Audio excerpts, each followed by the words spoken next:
The Locked On Podcast Network presents the Big 6 in 60. The 6 biggest national sports stories from the local experts of the Locked On Podcast Network. Get the real story, why it matters, what's next, who wins the big game, and more, all in 60 minutes. The Big 6 in 60 starts now with the biggest story in sports. The Chargers absolutely dominated the Lions in the Hall of Fame game. You are Locked On Chargers, your daily podcast on the Los Angeles Chargers. David, we had real football being played, and there's a lot to get into from this game that the Chargers absolutely beat the Lions down in every facet. They surely did. 34-7, had 5 turnovers that they forced in this game, and it just seemed like they were ready to go. They looked prepared. They looked crisp. They played clean football from beginning to end, and that's the way I want to start the 2025 season. Absolutely, man, and I think the great thing about it is just, especially when you get those kind of points put up, especially when the game went the way that it did, there's so many players to shout out. So many players stood out in this game, but maybe none more than a guy named Keandre Lambert-Smith, or KLS as we affectionately know him by. He was the guy who stole the show. He was the star of the first preseason game in the Hall of Fame game, surrounded by Hall of Famers. It was him that really stood out, and it's funny to think that, someone could stand out with, a box score that looks pretty modest if you kind of didn't see the way that it happened. But again, it's kind of like what KLS has done in training camp so far, where it's like, it's not just the number of catches, it's how he's making these plays. And that was the most impressive part of the first game for the Chargers, especially knowing they need weapons. They need some of these young guys to step up. So for him to go out there, 2 catches for 43 yards, gets the touchdown, that was so awesome to see. And because of how it was done as well, because he did it beating man-to-man coverage on both of those catches, basically. In the first one, he shakes the defender and is able to, traverse down the football field, locate the ball over his shoulder, and, receive it, in the breadbasket for like a 28-yard gain. That was a fantastic rep there. And then the touchdown was just a thing of beauty. I mean, he sets up the defender, cuts in hard on a slant route, and catches the ball and basically walks into the end zone, showing that quickness, showing the steady ability to catch the football. He really showed everything that we wanted to see. A guy that, really can take the top off of defense, but also can help you with the man-to-man coverage aspects that the Chargers desperately needed to get better at this year. So very encouraging first performance for KLS. Yeah, hugely so. I mean, it's a 3rd and 4 where he creates, great separation, opens up a big window for Trey Lance to throw into for that 28-yarder. And then it was poor former Chargers legend DiCaprio Bootle, who I, remember most from last year. I think Jim Harbaugh not knowing his name one time when they were on the sideline, he was trying to talk to him. He was the one that got beat on the KLS touchdown. But yeah, that play, I think especially for a guy KLS's size, not a huge guy, right? How do you handle the physicality of the NFL? How do you handle guys when they're going to get up on you and try to put their hands on you? And there were a couple times where his routes were absolutely deterred to some extent by the physicality of the defense. And that is something he's going to have to continue to kind of work at. One of the ones I'm talking about also with was illegal, and he drew a flag because of the physicality. Yeah. But I think the thing is about KLS, especially with the 4.3 speed that he brings to the table, is you can try to get aggressive with him. You can try to jam him off the line of scrimmage. You can try to do these things. But if you don't get him, you miss, exactly, you're in trouble. Yeah. He can absolutely make you pay, and he's gone in the blink of an eye. So I think that was really nice to see him kind of have those moments, to see him have that first big game, to hopefully get some confidence under his belt, to be able to keep that going forward in a wide receiver room and just a cabinet of weapons that feels like it needed to be replenished, and we're kind of waiting to see which one of these young guys can step up. But speaking of young guys stepping up, how about Trey Lance, man? A dude who we've kind of laughed about at certain times just because of the last preseason game. We saw him, turning the ball over 6 times, 2 fumbles, wasn't good. 1 loss, 5 interceptions, Tony Jefferson and his nightmares, right? He was one of the most impressive performers for Thursday night. I mean, it was 13 of 20 to 120 yards, 6 yards per attempt and 2 touchdowns. Again, especially when, he played a little over a half, right? Well, I actually played like 2.5 quarters. 2.5 quarters, yeah. Yeah, I mean, they left him in longer than I thought that they would. But It was just kind of how he did it. I think that the completion percentage is going to be skewed here a little bit because I think 3 of those incompletions were just fade balls in the end zone. It wasn't really, super inaccurate passes or anything like that. But it was just, hey, no turnovers, right? Looked calm and collected. Had a, really great throw over the middle to Tucker Fisk for a big play at one point. Nice. Really threaded the needle there. Very, very impressed by Trey Lance's first game as a guy that we thought didn't necessarily have a chance at the QB2 spot when they signed him, but feels like he very much entered that conversation on Thursday night. He looked like he was in command out there, Daniel. He looked very comfortable. He looked like he was prepared, and it showed in his mechanics. It showed in his performance. He was able to, thread the ball when he needed to put a little bit of heat on. He was able to do that. He threw it with accuracy. He also was able to throw with touch, which is something that he said that he wanted to get better at, is just being able to, layer those throws, being able to feather those in there. And he showcased that tonight. The Will Dissly touchdown was an example of that. That was a beautiful throw. I mean, an absolutely beautiful throw. For Trey Lance, who has not played a lot of football, who came into the league with, a lot of pedigree, obviously being drafted very high in the first round, not being able to play a lot of football, not playing a lot of good quality football. This was a very encouraging performance for me for Trey Lance. Absolutely. I mean, I don't know how you could look at it any other way, but I think another impressive group besides the quarterbacks is DJ Uiagalelei even looked pretty good, but only had a couple of passing attempts, right? But the running backs impressed me, and I would start with Kamani Vidal because he's a guy that very much went into this training camp as kind of maybe even a fringe roster guy, but a guy fighting for the RB3 spot behind Omarion Hampton, behind Najee Harris. And I think he did a good job of, maintaining that at the very least on Thursday night. And I think, again, 9 carries, 37 yards, 4.1 average. That doesn't sound that great, right? It has a long of 16, also has 2 touchdowns.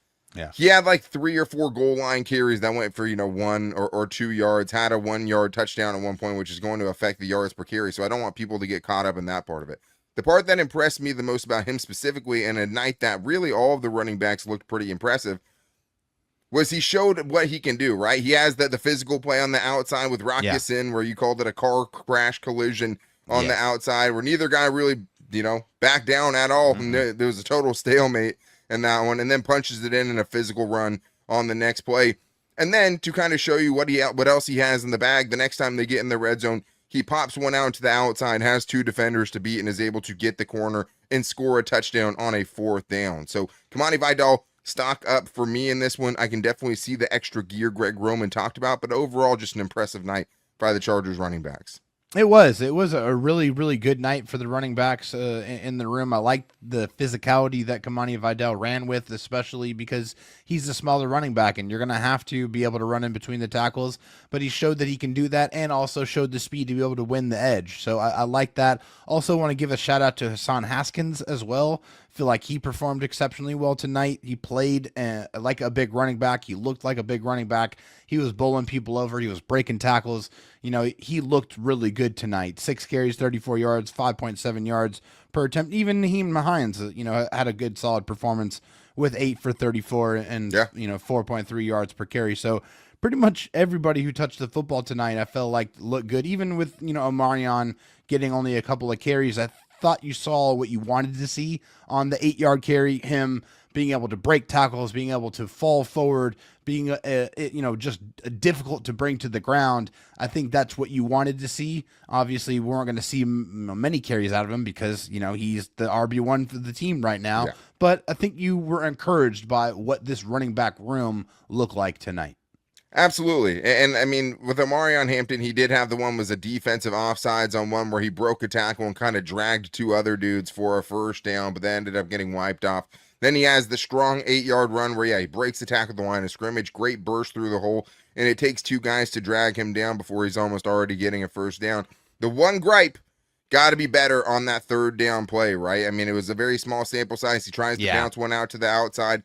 It's a 3rd down. You got to lower your shoulder there on that cornerback and pick up those 2 yards instead of trying to get outside and turning that gain into a touchdown. One small gripe, but I thought Omarion Hampton, even in limited action, looked pretty good. Ever wished managing your money felt easier? With Monarch Money, it can. Whether you're growing your savings or planning a big purchase, Monarch puts you in the driver's seat. It's like having your own personal CFO, giving you full visibility and control over your finances. Monarch Money is more than a budgeting app. It's a complete financial command center. You can track all your accounts, investments, and spending in one place. So in addition to managing your money, you're also building wealth. Take control of your finances with Monarch Money.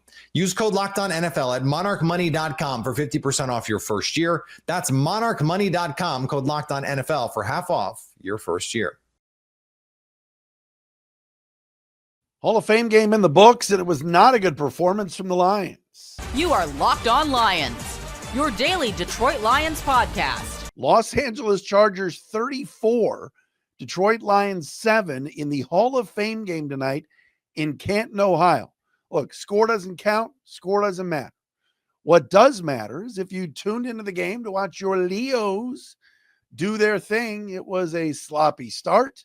It was a poor performance. There were a few things I liked. There were a lot of things I did not like. We will break it all down for you right here on Locked On Lions. Want to thank our everydayers. Shout out to those of you that watch and listen to the podcast daily. Appreciate you. Ran into one of our everydayers tonight at an event I was at with First Securities Mortgage, the great Will Klein, checking out the pod. We appreciate Will as one of our everydayers. Our man Mike Vanderpool was checking in. I know Turner Batdorf was watching. Some of our great everydayers. We appreciate all of you. Chargers win 34-7. Look, we had football in July. All right. This is like Christmas in July. And it was cool to see Dan Campbell on the sidelines. Cool to see the uniforms. Maybe the Lions should wear all blue and never wear the silver pants again. Maybe that's what it was. Regardless, it was fun to see football. With that being said, the Lions backups got their ass kicked. Plain and simple. Tonight by the Chargers. Dan Campbell did something that I thought was funny, at least to start the game. He had linebacker Grant Stewart. Apparently, Grant Stewart was doing this during practice. He had Grant Stewart and Dominic Lovett back deep for kick return duty. A linebacker returning kicks. That's correct. Stewart's got decent speed. So it's like, all right, what the hell? Let's put Grant Stewart back there to return a kick to start the Hall of Fame game tonight. And he fumbled. Chargers took advantage, and it was 7-0 before you got comfortable in your lazy boy. None of the starters played. I mean, Dan Skipper played at left tackle because Taylor Decker has been injured and Skipper's been starting in his place. But other than that, you did not see any of the starters on the field tonight. But what you didn't like seeing was the sloppiness. You know, penalties out of the gate, fumbles. Lions had 5 turnovers in this game. The backup quarterbacks were horrific tonight.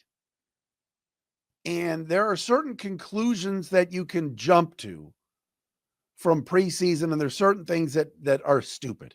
All right. To sit here and go, well, the Lions got beat by the Chargers and this is trouble. And I don't stop. All right. You're going to have mistakes. It's July. All right. I didn't like the fumbles early. I didn't like the penalties early. DiCaprio Poodle or whatever his name is. That dude cannot play. Number 17 cannot play in a regular season game. All right. There are certain things like that. But you want to see improvement from some of the young players. You want to see some depth. Like the Lions' first string offensive line tonight, the guys that started tonight, the likes of Kingsley Equigan and Dan Skipper and Coyote Awashika, those guys weren't bad. They gave Kyle Allen time to throw. The problem is Kyle Allen was throwing the ball to the guys in white uniforms. All right. The first interception that he threw, the out route to Tom Kennedy. Oh, that's right. TK85 was out there, baby. Woo-hoo. You forget he's still on the team. Route was jumped. Kid took it back 59 yards. I've told you since day one, When the Lions signed Kyle Allen in the offseason, I told you he's no good. He's not good. But you know what? Hendon Hooker is no good either, at least right now. Hendon Hooker is young, and maybe he'll prove me wrong, but backup quarterback is an issue. I'm going to get to that. Regardless, sloppiness and just not the crisp Lions that we're used to seeing. It's the preseason. They lost. We move on. But you don't want to see undisciplined football out of the gate. I was switching between the radio feed and the TV feed tonight. And by the way, all right, I love the NBC broadcast. I do. I think Mike Tirico is a friend of the show. I've been buddies with Mike. I've known Mike 30 years. All right. I knew Mike when I was in college at Syracuse. Tirico and Collinsworth do a good job. That's a great broadcast. Melissa Stark at the sidelines is great. But when they interview the Hall of Fame players for 10 minutes during the game, it takes away from the guys on the field. I want to hear Tirico talking about how Grant Stewart made a great stop on a handoff. I want to hear about Isaac Tesla catching 2 passes. And we're not getting that because we're getting Sterling Sharp, who, by the way, never spoke to the media in his career, was a complete jerk. Okay. And look, he's in the Hall of Fame. Congrats to him. Talking for 10 minutes. It's too much. It's too much activity. But again, it's the preseason. It's the Hall of Fame game. They're honoring the Hall of Fame guys. It is what it is. But I was listening on the radio, and TJ Lang and Lomas Brown, Dan, we're talking about, and Dan Miller, we're talking about the undisciplined play early in the game with the penalties and the turnovers and everything. And they're like, Dan Campbell's going to be ticked off. Regardless of whether it's preseason or not, he's going to want to see crisper football. And the Lions did not show that tonight. Now, on the Hendon Hooker interception late in the game when he was trying to hit the 7th round pick, Lovett for a pass deep, it was actually a really well thrown ball. And Lovett actually caught the ball, but as he was going to the ground, it got taken from him. But all in all, not a good performance tonight. Chargers had Trey Lance starting the game at quarterback, and he carved up the Lions. Trey Lance looked really, really good. You want to talk about stats for a second here? If I can get to them here, my computer's acting crazy. Trey Lance tonight had a passer rating of 114.6. You will never, ever see that in the regular season, at least from him. 13 out of 20 for $120 and 2 touchdowns. Meantime, Kyle Allen, 9 for 14, 91 yards, 2 picks, passer rating of 43.2. So their starters' passer rating was 115. Our starters was 43. Positive note, Craig Reynolds scored a touchdown. He scored the only touchdown for the Lions. Come on, Craig. Come on, Craig. And Craig got in. I'm like, yeah, Craig. You know we love Craig on this show. That's my boy. Love Craig Reynolds. And he ran hard. And like I said, the first string tonight offensive line did a nice job. Ekwagon at center played well. Maybe we'll have I think we'll have PFF grades tomorrow. I'm pretty sure we will. Kingsley Ekwagon played well. The backup O-line in the second half, protecting Hooker and the Lions running backs, not great. But look, that's how it went tonight. It just, nothing could get rolling for the Lions. And they lose 34-7 to the Chargers. Jim Harbaugh on the other side. I did like at the end of the broadcast tonight, Tirico and Collins were talking about Harbaugh and Campbell, and they played some clips from both guys. Both guys are so good for the NFL. They really are. Harbaugh is a pro coach. I know he had great success at Michigan, won a national championship. Some think there should be an asterisk. Regardless, guy can coach, and he's a pro coach. That was fun to see. It was, like I said, it was good to have football back, albeit preseason, albeit we're not going to likely see the starters when the Lions go to Atlanta. When are they playing in Atlanta? Next Friday, August 8th. Oh, yeah, baby. Doesn't get much better than Lions and Falcons. But tonight was a little bit concerning because there was some struggles out there. Hello and welcome to Locked On Astros, your daily Astros podcast. We're going to talk a little bit about some of the details that have emerged after the trade deadline ended. What happened? What were the details about the Carlos Correa trade? Then what Dana Brown had to say about the trades, and what did he have to say about Isaac Paredes? And we'll go ahead and talk about the roster moves that's possibly going to happen to get all these guys on the roster. So it's like you have a whole bunch of new kids coming to school. Where are you going to put them in the seating chart? So we'll talk about that in a little bit also. And then we also are going to talk about the Red Sox series. What's going to happen? Who's going to be pitching for the Astros? So much to talk about. But I know the Astros have the third best record in the American League. You have the Tigers and the Blue Jays ahead of them. I guess the Blue Jays and Tigers. Blue Jays have the best record. But the Astros have a chance to get back in the top two teams, and their chances have gone up. After this, I believe the odds for the Astros winning the World Series prior to the trade deadline was 5.5%. It went up to 7%. Unfortunately, the Mariners' odds of winning the World Series went up to 7% as well. The Astros' chances of going to the playoffs is now 92.3%. The chances of winning division is 66.1%. Their chances of winning the bye is 39.6%. And so basically everything went up a little bit. So their projected win total is 89.9. So their strength of schedule is 4.499. The Mariners' strength of schedule is 0.498. So the Mariners actually have or I guess this is for the entire schedule season, but they have a worse strength of schedule. I guess they play a lot of teams with not such a good record. But what the Astros did, I know it wasn't like I was doing the Squad MLB show yesterday, and one of the Locked On Yankees hosts said, yeah, we added 7 players. Well, yeah, you added 7 players, but you didn't really upgrade what you needed. You need starting pitching. Yes, you upgraded your bullpen, but I think that Dana Brown did exactly what he needed. Yes, he could have gone out there and got another starting pitcher, but Dana Brown did exactly what he needed to do.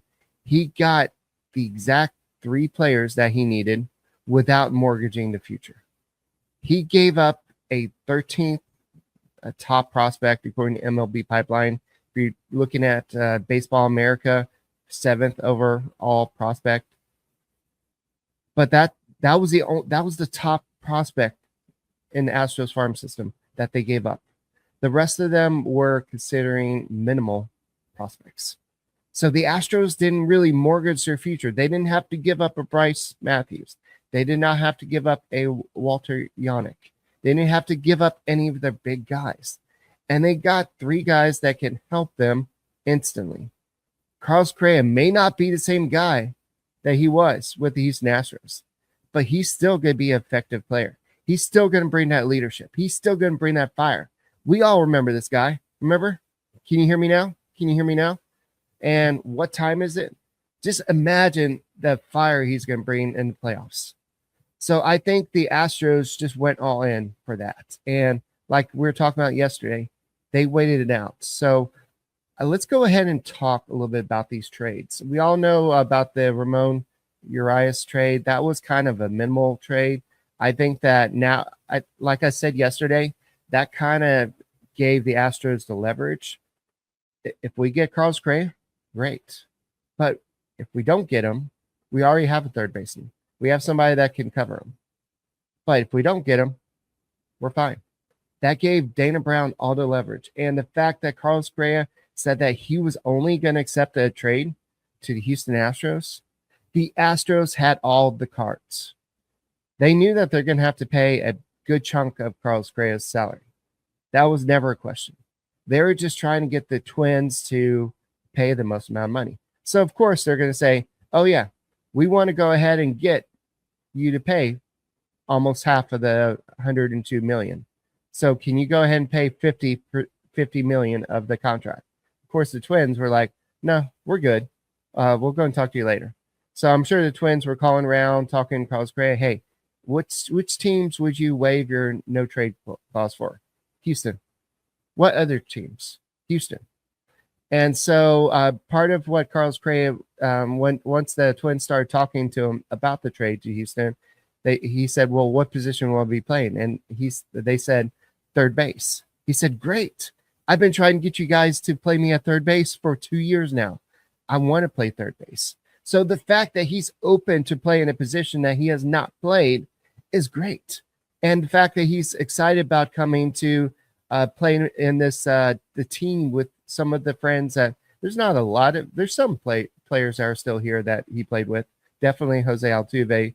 But the fact that he wants to come here, he's excited. He said his main goal is to get back to the postseason because that's what he signed on for. Yeah, of course, he wanted to get the big bucks. That's the reason why he went with that contract instead of re-signing with the Astros. But at the same time, he loves that energy at Daikin Park. I almost said Minute Maid Park. Daikin Park, World Series, playoffs, whatever it is, that seems to bring out the best in Carlos Correa. And I think that's part of what the Astros have been missing. Yes, they won the World Series in 2022 without him, but I think that this team will benefit from his leadership and everything. But Dana Brown said that he'll give our clubhouse a charge, give the city a charge. And so he said, we'll talk about this in a little bit, but basically these Twins are trying to sell the team and they're trying to unload the contract. So I know yesterday we talked about Bob Nightingale said that the Twins were paying a significant amount. We didn't know what the significant amount was. Now we do. So of the $102 million that's left on Carlos Correa's contract, the Twins will be sending $33 million to the Houston Astros to pay for that contract. I don't know if it's broken up over the years or if it's just a one-time lump sum deal. I don't know that part of it, but that means the Astros are only on the hook for about $70 million of that contract. So there's 3 more years. And so if you divide that by 3, that's about what, 23 point something, something like that, 23 point something million a season for the next 2 years. So it's not a bad deal. You got the Twins to take on part of the deal, and you didn't really give up a lot. You know who the Astros traded? Not a top 30 prospect.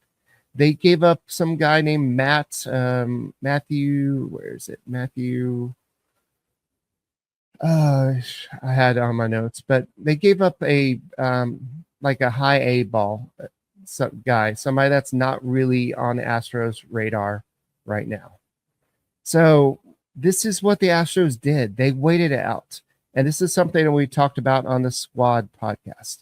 It's like teams that waited, they paid less. Teams that rushed, let me go ahead and get that done. Okay, thank you, McCuskey. That's who the Astros traded away for Correa. It was not a big-time prospect, but it was a player that the Twins were like, okay, this is a guy we want. And a lot of it was just a salary dump. Let's just be clear. The Twins want to get rid of that contract. Gametime makes getting concert tickets faster and easier than ever. Prices actually drop the closer it gets to showtime, and you can save up to 60% with their killer last-minute deals. With Gametime, the price you see is the price you pay, no hidden fees. Plus, take the guesswork out of buying tickets with views from the seat, a panoramic view. Download the Gametime app, create an account, and use code LOCKEDONNFL for $20 off your first purchase. Terms apply. Again, create an account and redeem code LOCKEDONNFL for $20 off. Download the Gametime app today. Last-minute tickets, the lowest price guaranteed. Heartbreak and anger in the DMV as Terry McLaurin has requested a trade from the Washington Commanders. You are Locked On Commanders, your daily podcast on the Washington Commanders. Part of the Locked On Podcast Network, your team every day. We are reacting to the news that Terry McLaurin has requested a trade, a request that I have confirmed has been made. So Ian Rappaport, not a liar. No surprise there, but I have personally confirmed the news that Terry McLaurin has requested a trade. We're going to unpack the timeline, the conflict, everything that we think and know or think we know is going on with the situation. And finally, we will look at the situation from the Commanders' lens and what we think is going to be the path ahead for General Manager Adam Peters. All that is coming up on today's episode of Locked On Commanders, a proud part of the Locked On Podcast Network, your team every day. And of course, this is a bonus episode because we wrapped up the week of coverage and we're preparing for a day off of practice when the news broke Thursday night that Terry McLaurin has requested a trade. This is all about the business side of football, right? At the end of the day, it boils down to dollar amounts and value and the feeling of worth and all of this stuff. So reports initially coming out from some national outlets. I saw it first from Ian Rappaport of NFL.com. I'm not sure if he's the first one who had it or not, to be honest with you, because as soon as I saw it, I got to work confirming those reports, as is my job. Was able to confirm it. It's not speculation. It is absolutely for real. And it's a little bit of a gut punch, right? Like, I think that's the initial response. I know that there are a lot of Commanders fans out there who have kind of lost a little bit of love for Terry McLaurin through this whole thing, don't necessarily think that he's doing the right thing or making the right approach to it. I've seen comments of, you finally get a good quarterback and you pull this and you're missing practices at training camp and doing all these things. But you also have some people out there who say, just pay the man, right? Just give him his money. He's carried this franchise through all the dark days and he's always had a smile on his face and been the good soldier and he deserves the money. And that's really where the conflict comes in, because some of you are basically voicing the opinion of the front office and some of you are voicing the opinion of Terry McLaurin himself. And the key is getting to a middle ground, negotiating, right? And coming to some sort of agreement. That is where we're having this problem. So Terry McLaurin's last contract extension coming in 2022, that same offseason, he did pretty much the same thing he did this offseason, except for the training camp part because the deal got done in time, but sat out OTAs, sat out the mandatory minicamp, got his contract done, went on to rip off, few 1,000-yard seasons on top of the 1,000-yard season he already had, and became one of the highest paid wide receivers in the National Football League. Now, since he agreed to that deal, the wide receiver market has done what every position group market tends to do, except for like safeties and running backs for the most part, and exploded a little bit, inflated, right? Justin Jefferson has a deal. A.J. Brown has a deal. Amon-Ra St. Brown has a deal. Jamar Chase reset the market. DK Metcalf got paid a ridiculous amount of money. T. Higgins got paid a ridiculous amount of money for their teams. And now Terry McLaurin's contract is no longer considered top tier and it's no longer considered one of the best. However, he is, by and large, considered one of the best. And is he playing of the level where he's a top 10, top 5 potential wide receiver? Absolutely. Currently, his contract does not pay him as such, and that is where the rub comes in. That is where this holdout comes in. Terry McLaurin not wanting to spend his last year of his current contract playing for the $22.5 million that's remaining on his deal, which I don't have the contract figures firmly in front of me, but you can pretty much, just the way the NFL contracts work, most of that money is not guaranteed, which means were he to get injured or whatever, he's going to miss out on a lot of that money. He's not even going to get paid most of that money. And the rest of that money, if he doesn't get injured, is tied to incentives, which obviously those incentives are somewhat in his control, but also somewhat out of his control. So security, a part of it, longevity, a part of it. And then if you're looking at the Washington Commanders, you're also looking at age and the projected production arc of a wide receiver that is turning 30 just a couple of weeks into the season. That is, I think, where the biggest problem comes in here, because Terry McLaurin, from just his own words, right, when he made his public appearance after shooting the car commercial in the local area and all this stuff, talking about what he's done, what he has done already in the past, what he has meant to this franchise in the past, the type of player and person he has been on and off the field in the past. And that's a pretty common thread for players wanting new contracts. They want to be rewarded for what they've done, what they've meant to a franchise. If they feel like they've overperformed or outperformed their contract, they want to be compensated as somebody who has outperformed their contract. The GMs and the NFL teams, however, more times than not, they're not going to reward you for what you've already done. You get rewarded by getting the contract you already had, meeting the incentives and getting those payouts as you have.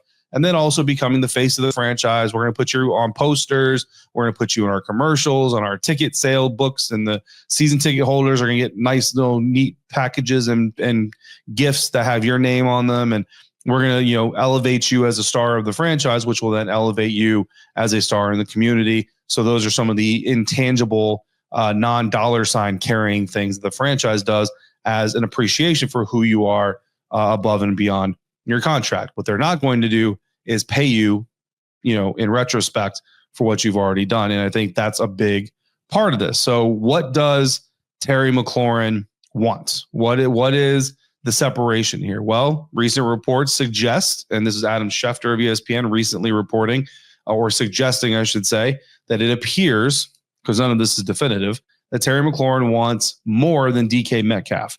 DK Metcalf's current contract that he signed with the Pittsburgh Steelers upon being traded from the Seattle Seahawks is worth over $33 million annual average value. The difference between annual average value and real money is very important. Annual average value is what we all talk about. It's what the fans talk about. It's what the media talks about. It's the total value of the contract when you incorporate bonuses, guaranteed money as far as salaries, and incentive laced money, which players typically never see the full value of the contract. But when we talk about how much a player is worth, what do we talk about? We talk about the annual average value and the total value of the contract. What really provides a player with the sense of security is the guaranteed money. Usually when you go through these situations and there's a little bit of hold off or a little bit of tension or a little bit of a back and forth or a prolonged negotiation, usually it's the guarantees. It's not the annual average value. It's not the total value.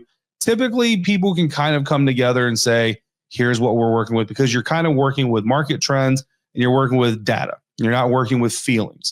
However, again, just using Terry McLaurin's own words as clues, he is very much coming from a place of emotion and very much coming from a place that is not data driven. It's partially data driven, sure, but it's also coming from a place of emotion. He even admitted as such when he was asked, is it hard for you to separate the emotion of this from the business side of it? And he said, yes, it absolutely is. And I think the longer we've gone into this, the further we've gone into this, the more the emotion and the business is starting to blend for Terry McLaurin's side of this thing, while the Washington Commanders are looking at this as if it's a true extension.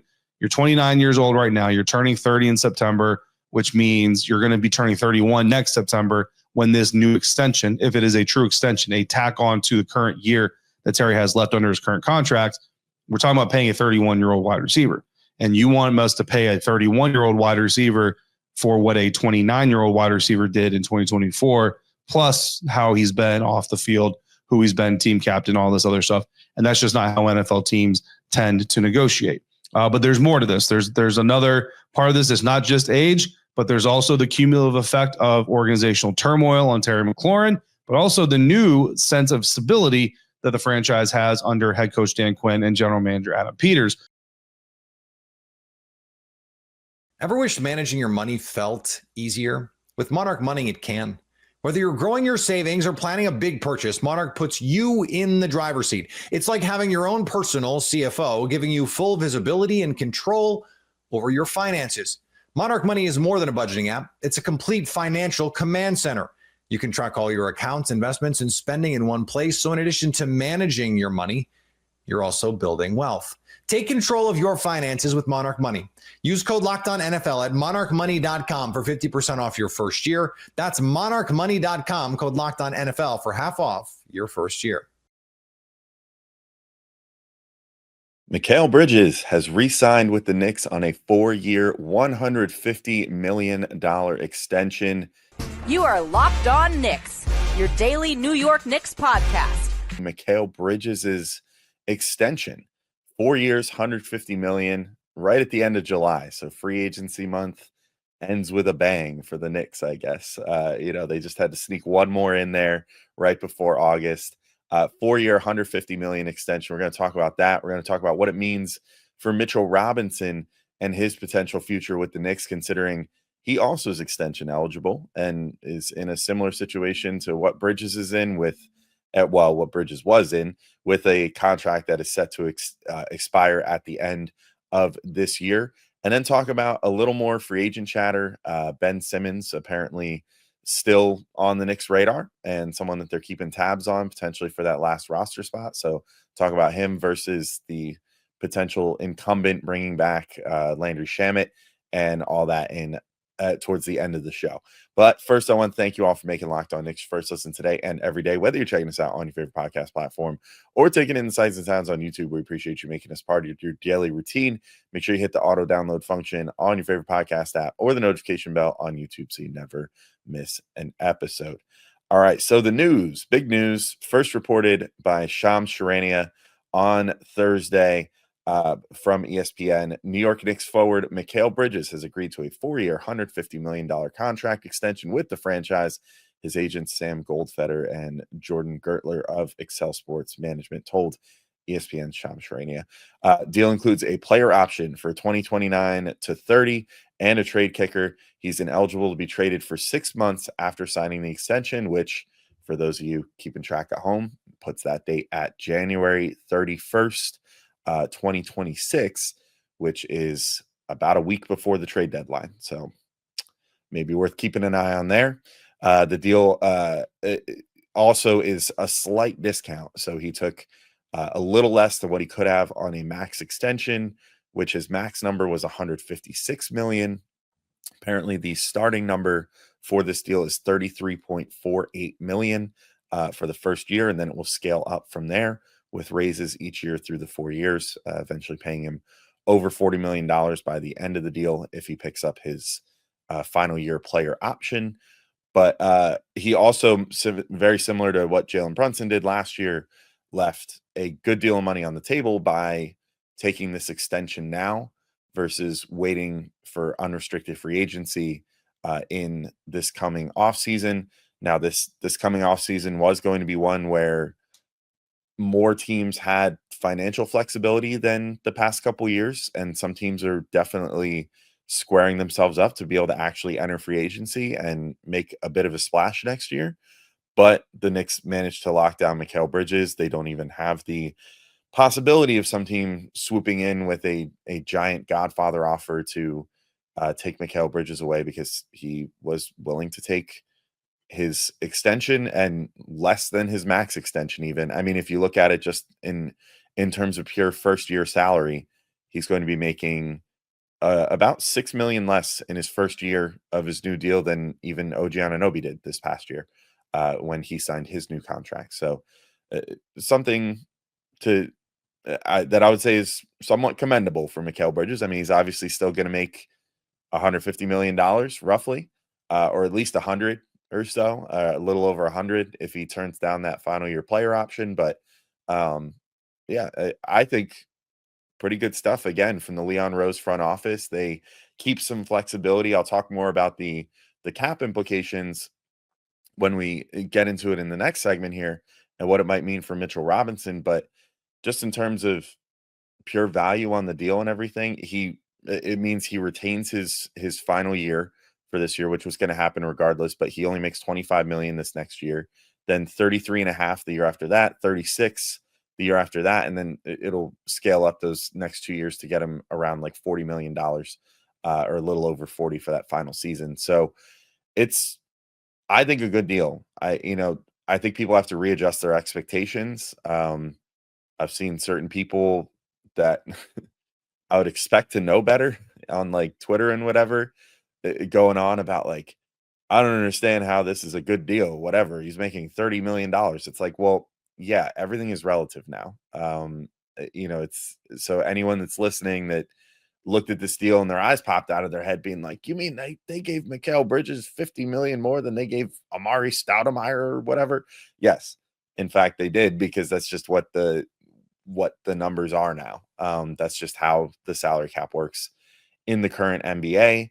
The actual raw salary cap number is $155 million this year. Next year, it projects to be probably $165 million.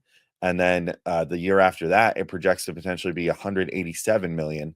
Those are all numbers per ESPN's Bobby Marks, who shared some of the data that I'll be citing with the more cap breakdown. But just in terms of pure dollars and cents, it's a good deal. It's a good deal for a starting caliber player. Say whatever you want about his performance last year, but he was definitely starting caliber. He had his ups and downs. I think that with a coach that utilizes him a little better on both ends of the floor, hopefully he'll make more of an impact this next year if he's allowed to go back to being more of an off-ball defender at times, if he's worked into the offense a little more creatively than he was under Tibbs. I think there's a chance that starting this next year, before this extension even kicks in, we go, hey, that was a good extension. Like this guy is going to hold up. He's going to be good. Like I think that his game, there's going to be some things that change with age, and he might have to consider possibly derailing the Iron Man streak at a certain point and saying, you know what, I think I'm okay with how many consecutive games played I've played, and maybe I could take one off now for maintenance every once in a while just to recharge his body. But other than that, I don't see any reason to think that he's going to, potentially fall off a cliff or something in the next 3-4 years when this extension really is relevant. So I think kudos to the Knicks, kudos to Leon Rose. Continuing to talk through this Mikal Bridges extension, which, by the way, if you haven't checked out Gavin and I's Mikal Bridges player review, maybe scroll back in your feed or on the YouTube page a little bit. We did do a full review of his past season, and I think it was generally pretty positive. So, I think that I haven't heard Gavin's full opinion on this yet, but I'm fairly certain that if he were here on this episode with me, he would probably be in favor of this deal as well. But either way, go back and check that episode out if you haven't already. But let's talk about the cap implications a little bit here. So again, Mikal's deal does nothing to affect this year. It just affects 2026 to 27 and beyond.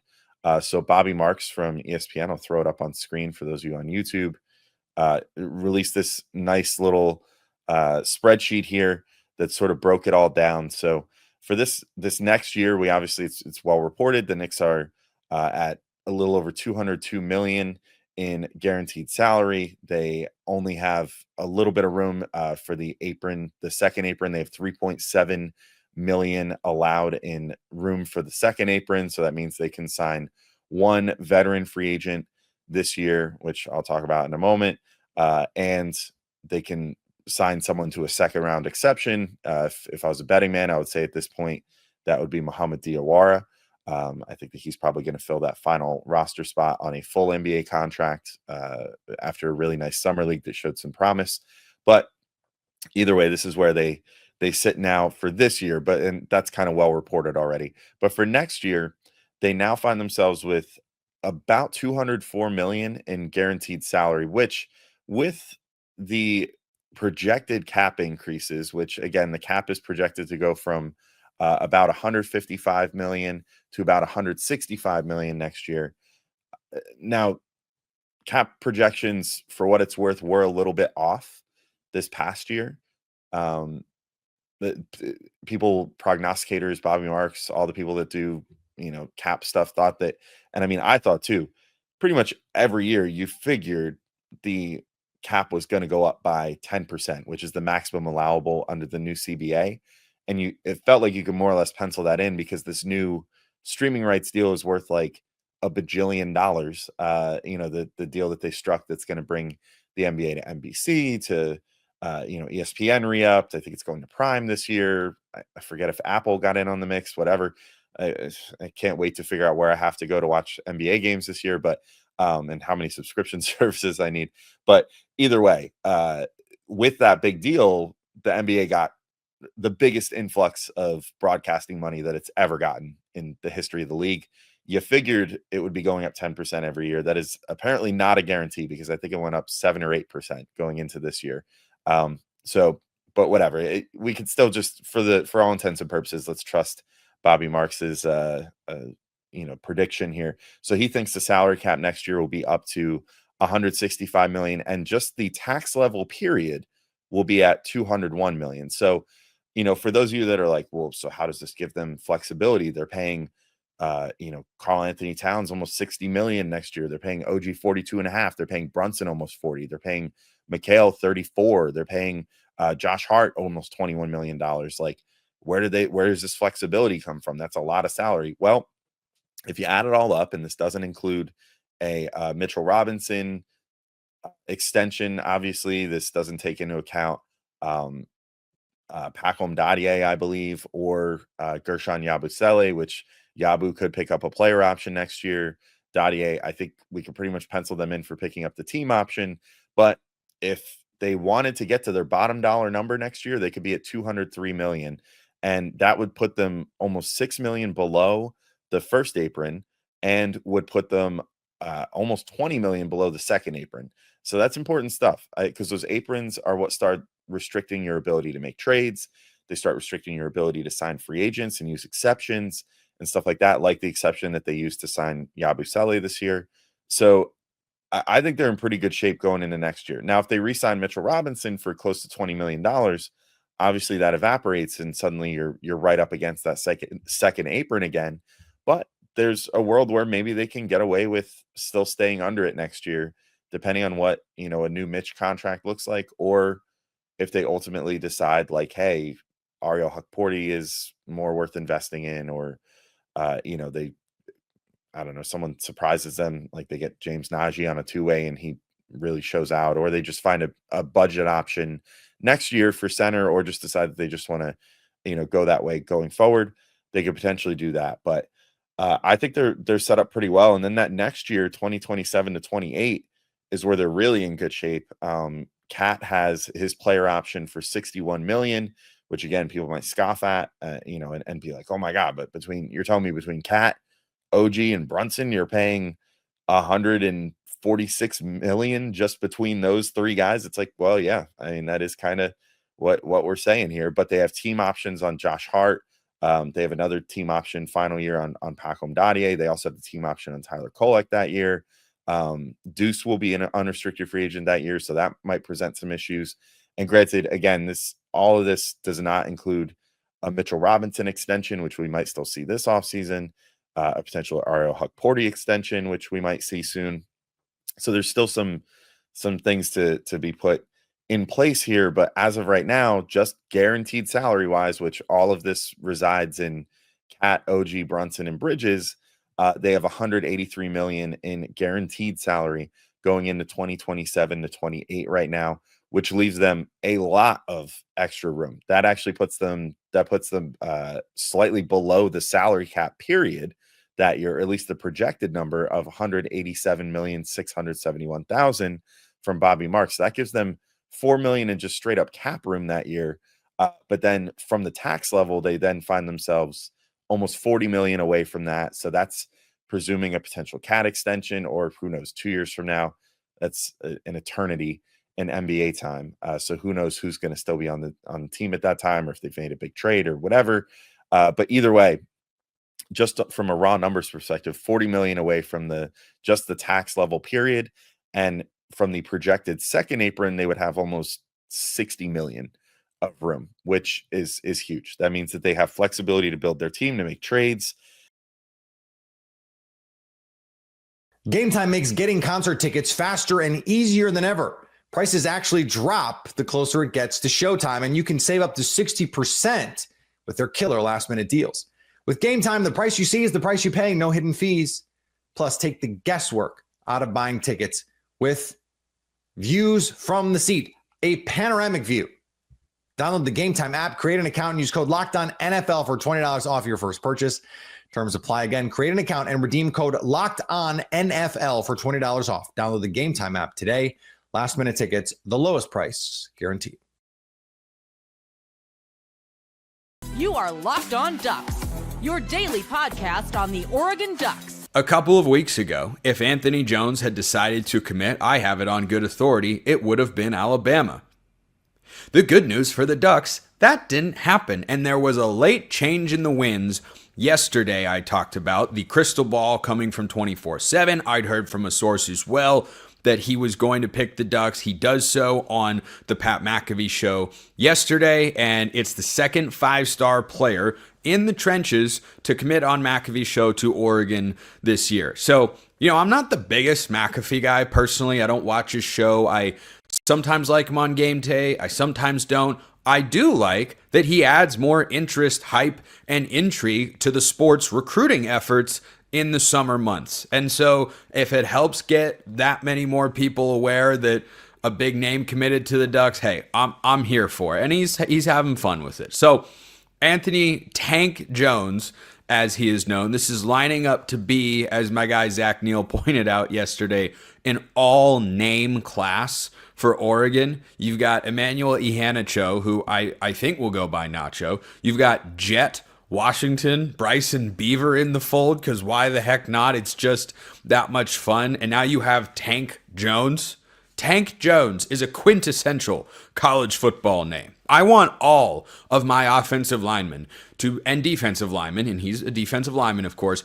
I want them all to be named Tank Jones. This is a great pickup for the Ducks for a couple of reasons. Number one, they're back inside the top 10 nationally, where I expect them to finish. Big day on Saturday. Devon Benjamin, Deuce Gerald's 4-star defensive back and defensive lineman, both committing. Oregon's got to beat out some heavy hitters, as you would expect. Gerald's is down to Oregon, Ohio State, Michigan, Ole Miss, and LSU. Devon Benjamin's got interest from Washington, Texas, Michigan, and Miami, according to 24/7. I feel more confident about Benjamin. I think Oregon's in a good place for both. As long as they pick up at least one, it will be a good weekend. If they pick up two, I'm going to be in some kind of mood come Monday. But Jones has got Oregon back inside the top 10, number 8 nationally, according to 24/7 Sports. He's a 24/7 Sports 5-star composite edge player, number 4 at his position nationally, top 20 overall. He was among, or maybe the top uncommitted player in the class of 2026. This is such a great poll for Oregon to get recruiting momentum back. And remember, the last time the Ducks picked up a 2026 commit, it came in a batch of 3 back in early July. I'm just saying, you had Tommy Toffee, you had, wait for it, 5-star Emmanuel Ihanacho, who committed on the Pat McAfee show. Oh, and you had a 4-star defensive back. Just a few similarities. We think those things can ever be cyclical and whatnot. But Ihanacho was as fired up as anybody. Tweeted out a hilarious video, and it was kind of excited delirium, it looked like. And, he'd hinted at this a while back that, Oregon has another top 5 class coming. You'd certainly have to land both guys this weekend if that is going to become a possibility. But, Jones gives the Ducks instant momentum, a bolster in the recruiting rankings. And let's not forget, don't get all caught up in the numbers. Remember, dude is an elite prospect. And I'll get to his film in just a moment. But the second reason this is such a big win for the Ducks, 2 years in a row, Dan Lanning has walked into Alabama's backyard and has helped everybody realize Nick Saban's not here anymore. Kalen DeBoer and his staff, who of course went down there from Washington, have done a much better job this cycle, and I think will have really good results on the field. I don't know if Saban's there, Oregon lands both Tank Jones and Naeem Offord last cycle. 2 years in a row, you go into Alabama, pull the number 1 player. That's really impressive work by this Oregon staff, especially Jones. And, Offord was a flip from Ohio State. That was a big deal. He can be a Jim Thorpe Award winner for the best defensive back in college football. Jones is a great poll as well because he had been Alabama solid for so long. That's where industry experts thought he was going to go. That's where I'd heard he was going to go. And it seemed like one that, was really on lockdown, that Alabama just had. And yeah, this is a done deal. And Oregon is able to get the late switcheroo. So hopefully that remains through signing day because Jones is, make no mistake about it, an elite defensive line prospect and a unique one as well. 6'3.5", 240 pounds from St. Paul's Episcopal in Mobile, Alabama, top 20 player nationally and number 4 edge overall, as I mentioned. When I watch his highlight film, I see a combination of Jordan Birch and Mateo Uiagalelei. One similarity in particular that stands out between the 3 of these guys, they can line up in different spots along the defensive front. When you got into what I think they call the NASCAR package, kind of the all pass rushers and speed guys in obvious passing situations defensively last year, Jordan Birch would sometimes slide into the center. Sometimes Jordan Birch wasn't on the field for that particular package, but Mateo showed that he can stand up and slide inside. Jones can do that. He plays with a really aggressive tenacity. He finishes tackles like something is trying to get out of him, which I love. Anytime I see a guy pick up a player the way he does and pile drive him into the turf, I do think of Justin Flo. And Flo, I think, would have been a great player had he not gotten hurt. And so Jones really, really stands out with the versatility and the way that he can rush off the edge. That's what his position, I think, most naturally is. I wouldn't be stunned if he puts on a little more weight and becomes Jordan Birch adjacent, but I see a lot of Mateo Uyunglele here. There are a couple of highlight plays, particularly where he strings out the run, an area where Mateo, I think, can still improve a little bit. I'll talk about him more later on the show. Jordan Birch, I thought, did a great job of that as Oregon's defensive end for the last couple of years. His ability to just set the edge and just kind of hold the tackle in place is really, really good. Jones has got great hands when he rushes the passer that allows him to use his speed to get by guards when he rushes from that stand-up position. And like I said, he's just violent. He's just a violent player in the best way, of course. So great pickup here for Oregon. They're up to 16 hard commits total in the class of 2026. He becomes the second highest rated defensive player in the class behind Jet Washington, according to 24/7's metrics. I think the composite ranking has Jones a little bit higher than Jet Washington. But, these are the sorts of guys, Jones and Jet and Nacho.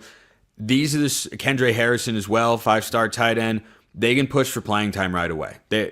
That'll depend on what the position group looks like, how the depth shakes out and such, but physically they've got those sorts of gifts, and this is just a phenomenal pickup for Oregon here to get back inside the top 10 nationally.